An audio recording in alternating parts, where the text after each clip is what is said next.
kebahagiaan dia di dunia maupun di akhirat. Gelap sudah seorang anak yang durhaka kepada orang tuanya. Semua amalan ibadahnya tidak diterima. Gelap sudah hidupnya. Dan kita sebagai ibu wajib mengajarkan anak bagaimana dia bisa berbakti, menghormati, menyayangi, dan tidak melakukan hal-hal yang menyakiti orang tua. Caranya gimana? Caranya kita adalah menjadi contoh dulu bagi anak. Maka biru aba aku bukan biru abna aku. Berbuat baiklah kamu kepada orang tuamu, maka anakmu akan berbuat baik kepadamu. Dan sebaliknya, kalau kita tidak menjadi anak yang baik kepada orang tua, maka jangan harapkan anak kita juga berbakti kepada kita.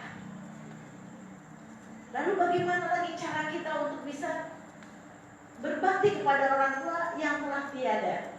Nah, karena sekarang saya berhadapan dengan seorang anak yang sudah sepuh-sepuh, anak juga lagi sudah sepuh-sepuh, maka bagaimana cara kita berbakti kepada orang tua yang sudah tiada?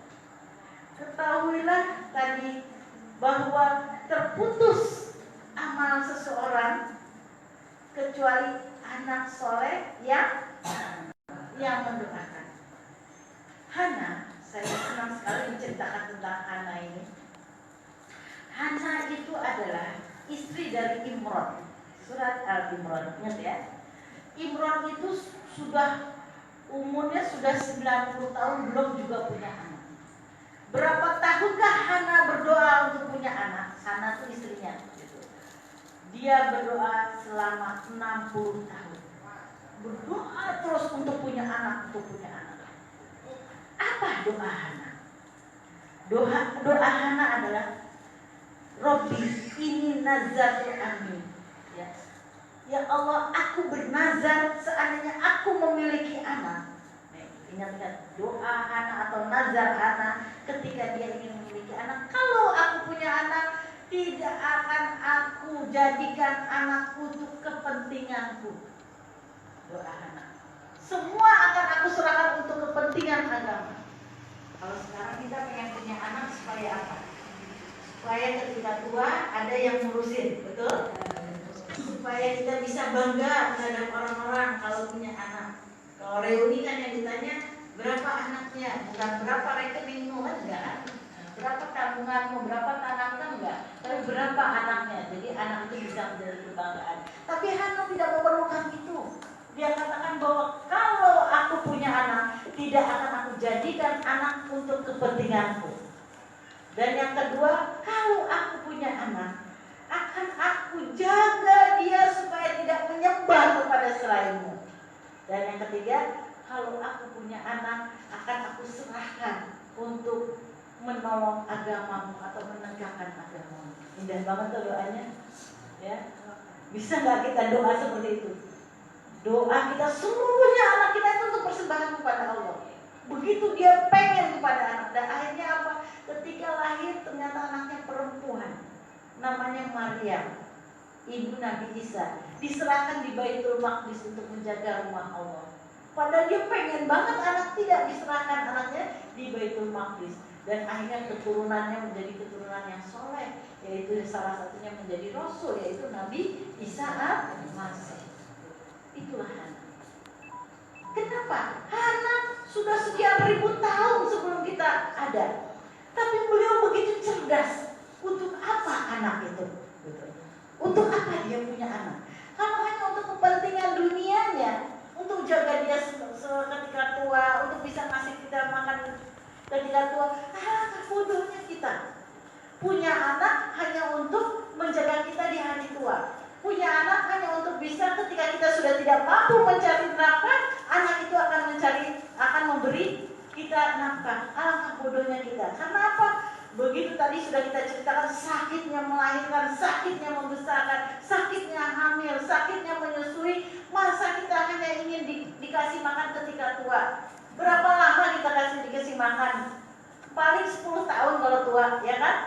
Umur saya segini aja belum dikasih makan sama anak saya. Nanti kira-kira umur 60 berapa tahun?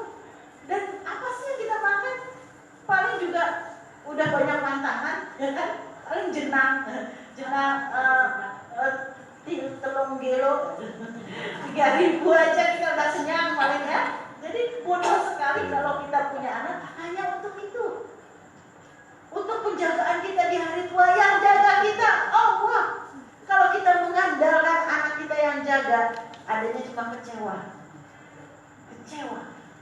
Mulai aku antarin ke sini, aku ada urusan. Mulai aku pengen itu, ntar bu, istriku juga pengen ini. Mulai bu, anakku aja belum tak susul, belum tak ada. Banyak sekali kita akan kecewa.